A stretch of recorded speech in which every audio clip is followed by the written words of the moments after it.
আল্লাহ তাআলা যা কিছু সৃষ্টি করেছে তার মধ্যে শ্রেষ্ঠ সৃষ্টি মানুষ।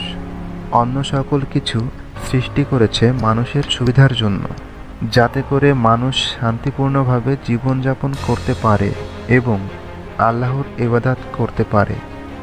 কিন্তু বর্তমানে আমরা আল্লাহর অগণিত নিয়ামত ভোগ করি কিন্তু শুকরিয়া আদায় করতে ভুলে যাই। মানুষ বিভিন্ন পশু পালন করে, কিন্তু আমাদের অবশ্যই মনে রাখতে হবে যে পশু আমরা পালন করি তাদের প্রতি কোনো রকম অন্যায় অত্যাচার যেন না হয়। কোনো পশুকে খেতে না দিয়ে মেরে ফেলা, জুলুম করা বা কষ্ট দেওয়া চরম অন্যায়। এর জন্য যে এটি করবে সেই ব্যক্তিকে জাহান্নামী হতে হবে। হযরত আবদুল্লাহ ইবনে ওমর রাদিয়াল্লাহু আনহু হতে বর্ণিত, তিনি বলেন, আমি আল্লাহর রাসূল সাল্লাল্লাহু আলাইহি ওয়াসাল্লামকে বলতে শুনেছি, একজন মহিলাকে একটি বিড়ালের কারণে আযাব দেওয়া হয়, কারণ সে বিড়ালটি বেঁধে রেখেছিল। অবশেষে বিড়ালটি ক্ষুধায় মারা যায়। এ কারণে মহিলা জাহান্নামী হয়।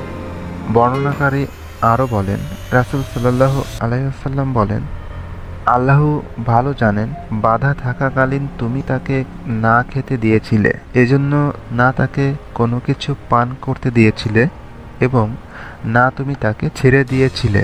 যদি ছেড়ে দিতে তাহলে সে জমিনের পোকামাকড় অথবা বিভিন্ন খাবার খেয়ে বেঁচে থাকত।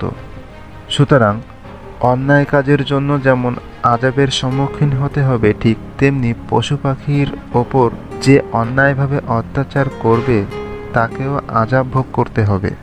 বিষাক্ত প্রাণী মেরে ফেলতে পারেন যদি সে ক্ষতি করে বা ক্ষতি করার আশঙ্কা থাকে, তবে সেই প্রাণীকে ধরে রেখে কষ্ট দিতে পারবেন না।